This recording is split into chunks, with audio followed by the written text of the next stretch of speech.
Hello everyone, welcome to मन maker. I am Ranjan Kumar Kalindi और आज हम लोग बात करने वाले हैं सेल में आई हुई जॉब वैकेंसी के बारे में। सेल यानी कि स्टील अथॉरिटी ऑफ इंडिया, इसमें जॉब वैकेंसी आई हुई है, उसको आज हम लोग देखेंगे। सेल जो एक महारत्न सेंट्रल पब्लिक सेक्टर इंटरप्राइजेज है, इसमें ऑपरेटर कम टेक्नीशियन के पोस्ट में टोटल 314 पोस्ट आई है, 314 पोस्ट आई हुई है इंजीनियरिंग वालों लोगों के लिए। तो देखते हैं किस फील्ड में कितने पोस्ट आई हुई है, सबसे पहले वो देख लेते हैं। तो इसमें जो है मेट्रोलॉजी ब्रांच वाले लोगों के लिए टोटल 57 पोस्ट आई है। डिफरेंट प्लांट और डिफरेंट प्लांट यूनिट्स वगैरह में ये रहेगी ये पोस्ट। जैसे देखो यहाँ पे बीएसएल में 10 वैकेंसी है, बीएसपी में 12 वैकेंसी है, सीएफपी में 1 वैकेंसी है, डीएसपी में 10 वैकेंसी है, आईएसपी में 9 वैकेंसी है, आरएसपी में 14 है और आरडीसीआईएस में 1 वैकेंसी है मेट्रोलॉजी ब्रांच वालों लोगों के लिए। ये जो बीएसएल, बीएसपी, सीएफपी, डीएसपी वगैरह ये सब जो है वो डिफरेंट सेल के प्लांट और यूनिट्स के नाम है। जैसे एएसपी हो गया हमारा alloy steel plant of Durgapur, BSL हो गया Bokaro steel plant of Bokaro. तो इसी तरह सारे प्लांट में डिफरेंट पोस्ट में बांटा गया है। तो टोटल मेट्रोलॉजी में टोटल 57 पोस्ट आए हुए हैं। इलेक्ट्रिकल की बात करें तो इलेक्ट्रिकल में टोटल 64 पोस्ट है। मैकेनिकल वालों लोगों के लिए टोटल 100 पोस्ट है। इंस्ट्रूमेंटेशन वालों लोगों के लिए टोटल 39 पोस्ट है और सिविल वालों लोगों के लिए टोटल 18 पोस्ट है। केमिकल वालों लोगों के लिए भी टोटल 18 पोस्ट है। सेरेमिक वाले लोगों के लिए टोटल 6 पोस्ट है। इलेक्ट्रॉनिक्स वाले लोगों के लिए टोटल 8 पोस्ट है और कंप्यूटर आईटी वाले लोगों के लिए टोटल 20 पोस्ट है और ड्राफ्टमैन वाले लोगों के लिए 2 पोस्ट रखी गई है। तो ये सारे नंबर ऑफ पोस्ट है विथ ब्रांच वगैरह के लिए, ब्रांच रिलेटेड। ठीक है, तो ये हो गया ब्रांच रिलेटेड। अब बात करते हैं जो क्वालिफिकेशन रखी गई है, एलिजिबिलिटी क्राइटेरिया क्या है और क्वालिफिकेशन क्या रहेगी इस चीज़ के लिए। तो ओसीटी यानी कि ऑपरेटर कम ट्रेनी टेक्नीशियन में मेट्रोलॉजी वाले लोगों के लिए ये जो जितने भी ब्रांच है ये सारे डिप्लोमा लेवल वाले लोगों के लिए है। जिन्होंने डिप्लोमा किया हुआ है वो इस सारे पोस्ट को अप्लाई कर सकते हैं। तो मेट्रोलॉजी वाले लोगों के लिए जो एज लिमिट रखा गया है वो 18 से 28 ईयर्स के बीच होना चाहिए। ये है जनरल कैटेगरी के लिए और इसके साथ ही सारा एज रिलैक्सेशन भी दिया गया है इसमें। ओबीसी वाले लोगों के लिए 3 ईयर और एससी एसटी वाले लोगों के लिए 5 ईयर एक्सटेंड किया गया है। ठीक है, तो मेट्रोलॉजी वाले लोगों के लिए डिप्लोमा होना चाहिए मेट्रोलॉजी ब्रांच से। ठीक है, और इलेक्ट्रिकल वाले लोगों के लिए भी डिप्लोमा, मैकेनिकल वाले लोगों के लिए भी है 3 ईयर का डिप्लोमा। यानी कि जितने भी ब्रांच है सब में क्या है, डिप्लोमा रिलेटेड है। डिप्लोमा आपका क्या होना चाहिए इस ब्रांच से। ठीक है, तो ये सारे हो गए एलिजिबिलिटी क्राइटेरिया के बारे में। डिप्लोमा अगर आपने किया हुआ है इस ब्रांच से तो आप इस चीज़ को अप्लाई कर सकते हो। ठीक है, अब बात करते हैं अगर आपका इसमें ज्वाइनिंग होता है तो ज्वाइनिंग होने के बाद क्या होगा, आपको 2 साल के लिए जॉब ट्रेनिंग दिया जाएगा 2 पीरियड के लिए, जो फर्दर 2 साल और बढ़ाया जा सकता है ट्रेनिंग पीरियड को। अगर आप 2 साल के ट्रेनिंग में अच्छे से परफॉर्म नहीं करते हो तो आपको और 2 साल का एक्स्ट्रा मौका मिलेगा ट्रेनिंग करने के लिए। और ये जो ट्रेनिंग चलेगा आपका, इस ट्रेनिंग के दरमियान आपको फर्स्ट ईयर में आपको मिलेंगे 16,100 per month and second year में 18,300 पर मंथ आपको मिलेंगे। ठीक है, विथ सम लीव्स वगैरह और मेडिकल फैसिलिटी वगैरह इसमें आपको दिया जाएगा।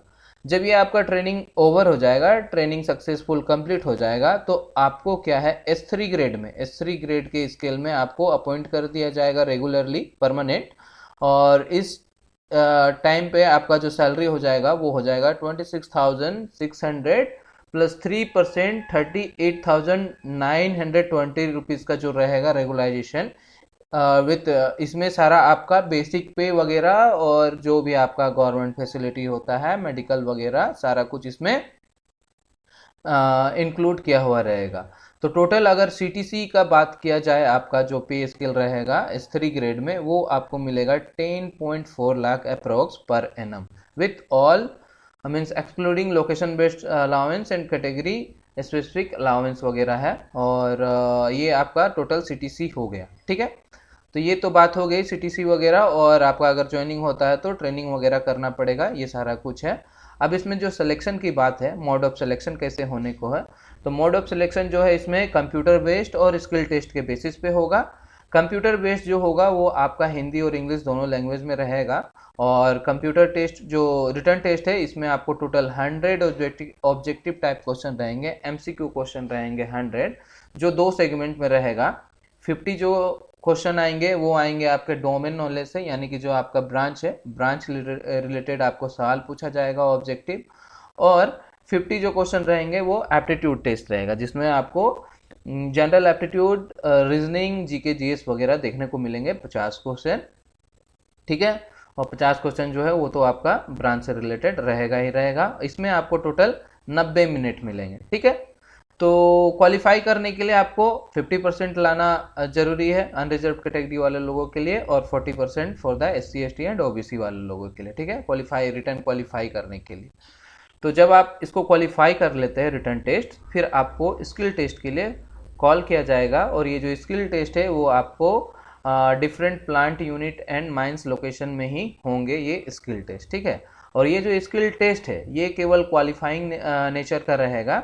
जो आपका सिलेक्शन होने वाला है मार्क्स बेसिस पे वो आपको CBT के थ्रू होगा, मतलब रिटर्न टेस्ट में आप जितना मार्क्स ज़्यादा लाओगे मेरिट उस लिस्ट के हिसाब से बनेगा। ठीक है, तो CBT में आपको परफॉर्म अच्छा से करना है, उसके बाद स्किल टेस्ट में भी परफॉर्म करना है, बट स्किल टेस्ट का मार्क्स कंसिडर नहीं किया जाएगा ज्वाइनिंग में, वो बस क्वालिफाइंग नेचर का रहेगा। ठीक है, और ये सब तो हो गया। इसके बाद इसमें कुछ फिजिकल स्टैंडर्ड भी है, मतलब आपका फिजिकल मेजरमेंट होना चाहिए, कुछ पैरामीटर दिया हुआ है, जैसे हाइट होना चाहिए मेल के लिए 155 सेंटीमीटर, फीमेल के लिए 143 सेंटीमीटर, वेट जो होना चाहिए मेल के लिए 45 kg, फीमेल के लिए 35 kg, चेस्ट मेजरमेंट दिया हुआ है 75 सेंटीमीटर एंड 79 सेंटीमीटर, फीमेल के लिए 70 सेंटीमीटर एंड 73 सेंटीमीटर, और इसमें जो है आइज़ वगैरह जो विज़न दिया हुआ है वो है 6/12 होना चाहिए विदाउट ग्लास,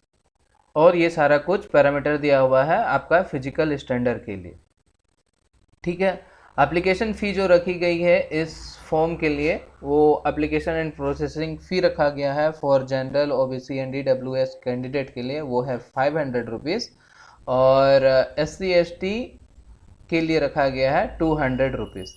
ठीक है, तो ये और इसको अप्लाई करने के लिए, अप्लाई करने का लिंक आपको इसके ऑफिशियल वेबसाइट पे मिल जाएगा, या फिर नीचे जाकर चेक करना, मेरे डिस्क्रिप्शन बॉक्स में डायरेक्ट इसका एप्लीकेशन लिंक जो है वो दिया हुआ है, उस पर जाकर क्लिक करके आप फॉर्म को अप्लाई कर सकते हो।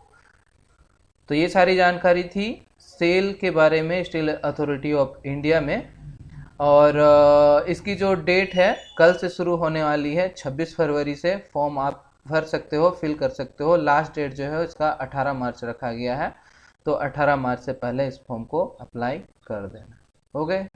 ठीक है, चलो, थैंक यू।